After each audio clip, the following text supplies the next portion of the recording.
10,000 के आसपास मुझे सैलरी मिलने लग गई थी। बट मैं दिल्ली कॉल सेंटर के लिए नहीं आया था, राइट। मैं दिल्ली आया था आईटी कंपनी में काम करने के लिए। तो मैं भले वहाँ पे अपना 200%, 1000% दे रहा था, लेकिन मेरे दिल में कहीं ना कहीं ये था कि यार मुझे आईटी कंपनी में काम करना है, आईटी कंपनी में काम करना है। और उसी दौरान मैं हर जगह कोशिश करता था, अगर मुझे पता चल जाए कि ये मेरे फ्रेंड का कोई फ्रेंड है, राइट, जो आईटी कंपनी में काम कर रहा है, क्योंकि जब मैं कॉल सेंटर में काम करने लगा तो बहुत सारे दोस्त भी बन गए दिल्ली एनसीआर के। तो उनसे मेरी बातचीत हुई तो उन्होंने बताया कि भाई मेरा एक दोस्त है, वो आईटी कंपनी में काम करता है। तो मैं बोलता था कि भाई मेरे को मिलवा दे।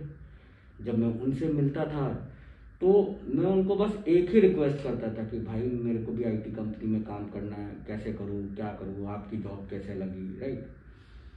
99% लोगों ने मेरे को बोला कि आप कोई इंस्टीट्यूट ज्वाइन कर लो, ठीक है, आप कोर्स कर लो, उससे आपकी जॉब लग जाएगी।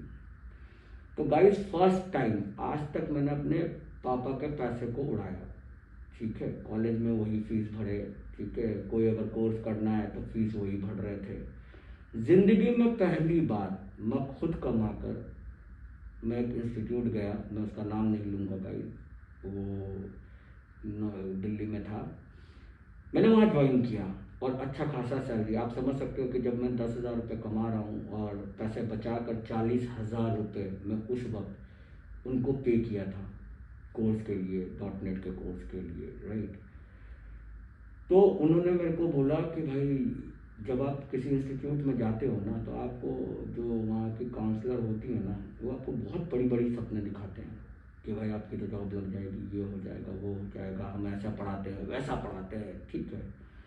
जहाँ आप एक बार पेमेंट कर दिए, सबसे पहले काउंसलर गायब हो जाती है, ठीक है। सेम मेरे साथ भी यही हुआ, काउंसलर गायब। अब उसको मेरे से कोई मतलब नहीं है, उसका टारगेट हो गया पूरा, ठीक है। वो नया स्टूडेंट ढूंढने लग गई, ठीक है। मैं सिर्फ 4 दिन पढ़ा हूँ उस इंस्टीट्यूट में और मुझे पता चल गया कि मेरे 40,000 गए डूब, राइट, क्योंकि मुझे कुछ समझ में नहीं आ रहा था वो क्या पढ़ा रहे थे। मुझे मेरे दिमाग में कुछ पल्ले पढ़ ही नहीं रहा था, राइट। तो वहाँ गए, मेरे पैसे डूब। फिर मैंने पैसे जमा किया, कोशिश किया, ठीक है, फिर मैंने एक इंस्टीट्यूट पकड़ा, मेरे पैसे वहाँ पे भी गए डूब। और बात पैसे की नहीं थी गाइस, यहाँ लड़ाई पैसे की नहीं थी। 40,000 रुपये कोई इतना बड़ा अमाउंट नहीं था कि कोई लेके भाग जाए गाइस, राइट, तो मेरा किस्मत का चला जाए। प्रॉब्लम ये थी कि वो 40,000 इम्पोर्टेंट नहीं था, मेरा ड्रीम इम्पोर्टेंट था।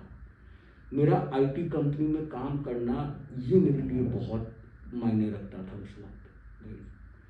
तो मैंने बहुत, मतलब पैसे से ज़्यादा बुरा मुझे इस बात का लगता था कि मेरा करियर बर्बाद हो रहा है गाइस। मैं जो सपना देख कर आया था दिल्ली एनसीआर, वो सपना मैं पूरा ही नहीं कर पा रहा था गाइस। सो अब मेरे पास ऑप्शन बचा फिर वही दोस्तों का।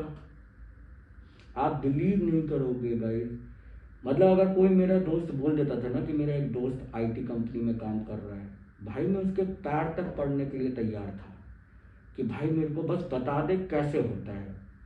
और जब भी मैं अपने दोस्त के पास जाता था तो वो लोग सिर्फ एक ही बात मुझे बोलते थे कि भाई कोई इंस्टीट्यूट ज्वाइन कर ले। तो उस वक्त मेरे दिमाग में सिर्फ यही आता था कि अगर इंस्टीट्यूट ही मुझे ज्वाइन करना होता, मैं तेरे पास क्यों आया भाई, पैसे दे चुका हूँ 2 इंस्टीट्यूट को, ठीक है, और मेरे पैसे गए डूब। तो अगर हेल्प नहीं कर सकता है तो सजेशन भी मत दो फालतू का, बेकार का सजेशन, जो मैं ऑलरेडी कर चुका हूँ, अपना पैसा डुबा चुका हूँ। जिन लोगों ने बताया कि इससे बड़ा अच्छा इंस्टीट्यूट नहीं है दिल्ली एनसीआर में, मैं वहाँ जाके पैसा दे चुका हूँ और मुझे पता चल चुका है कि भाई वहाँ से जॉब नहीं लगेगी, राइट।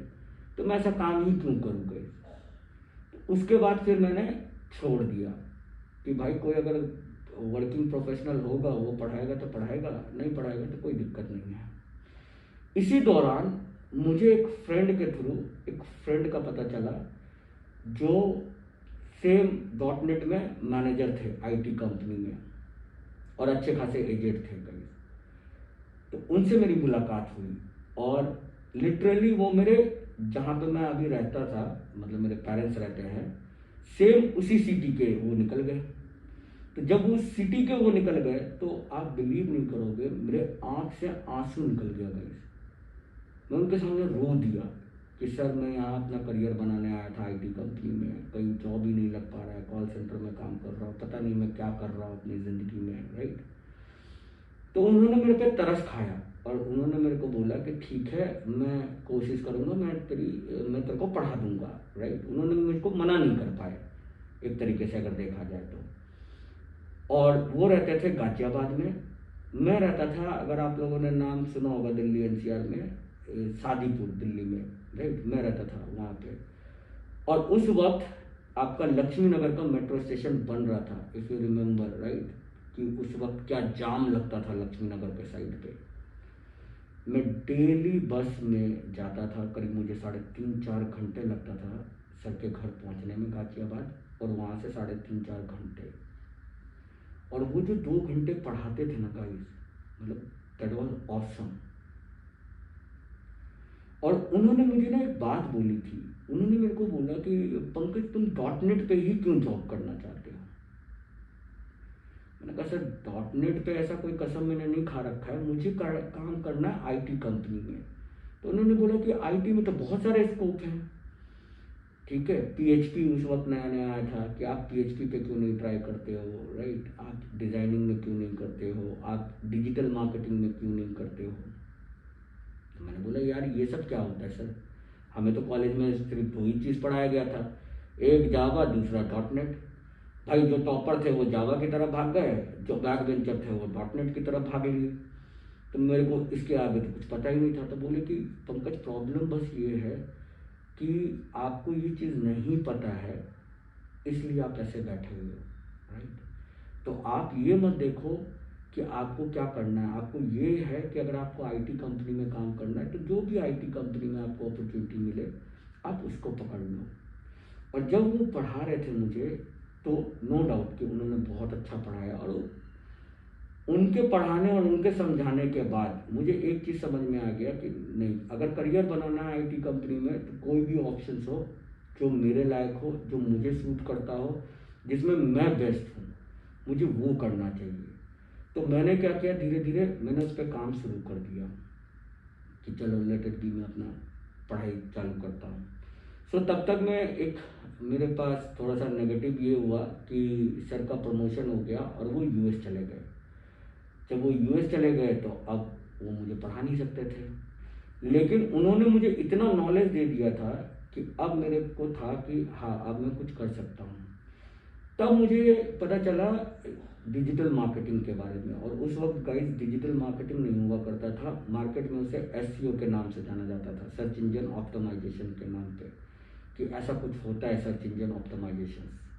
तो मैंने जैसे तैसे, एक बंदा मुझे मिला, मैंने उससे सीखा, और सीखने के बाद मैंने जॉब दिया सबसे पहले नोएडा सेक्टर 63 में एक कंपनी में, राइट। और मेरी इस कंपनी में ज्वाइनिंग हो गई। उस वक्त मुझे 5000 रुपीज़ वो ऑफ़र कर रहे थे गाइस, राइट। तो मैंने वहाँ पे जॉब ज्वाइन कर लिया। मैंने वहाँ पे जॉब ज्वाइन किया, पढ़ाई शुरू किया, ठीक है। और जब मेरी जॉब लग गई तो मुझे लगा कि चलो यार अब कम से कम मैं आईटी कंपनी में आ गया।